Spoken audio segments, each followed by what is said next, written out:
Fala, galerinha! Beleza?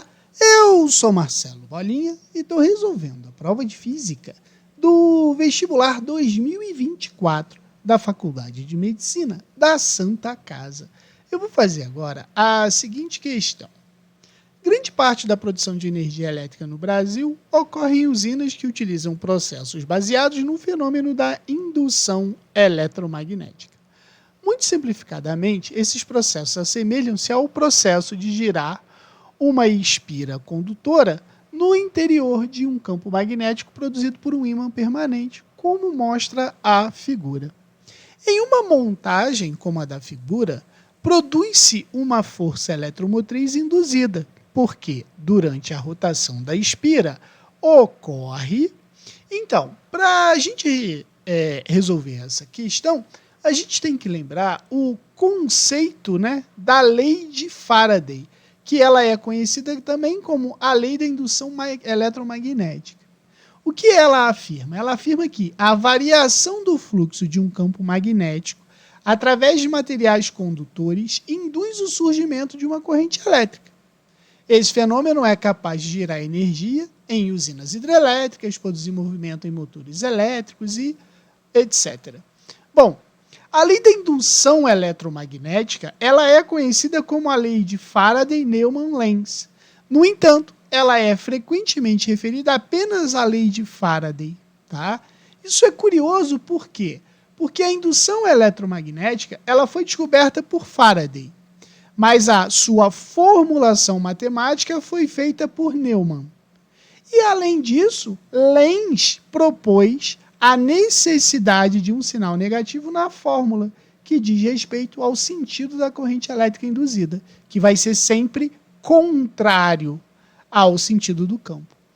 Então, a gente pode dizer o seguinte: de acordo com a lei de Faraday, o surgimento de correntes elétricas depende da mudança do fluxo magnético.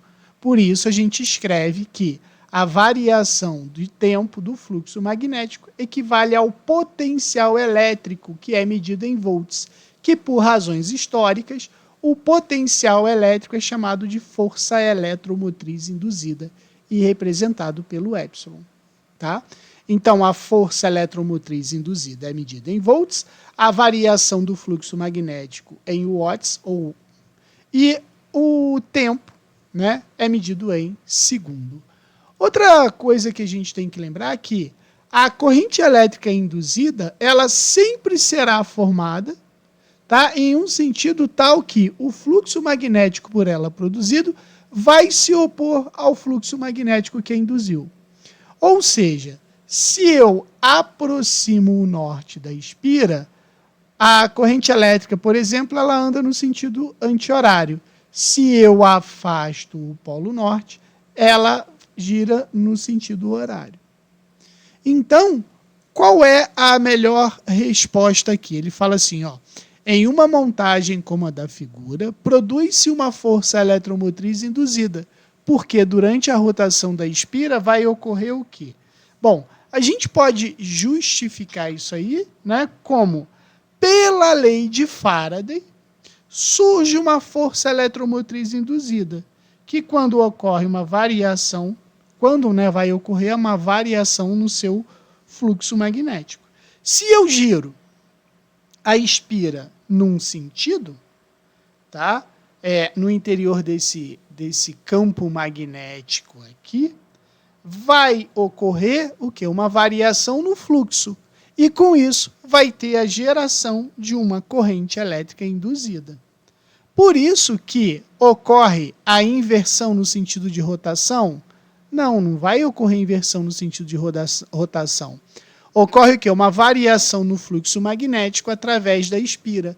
Ocorre uma variação no fluxo magnético e, com isso, uma corrente elétrica induzida.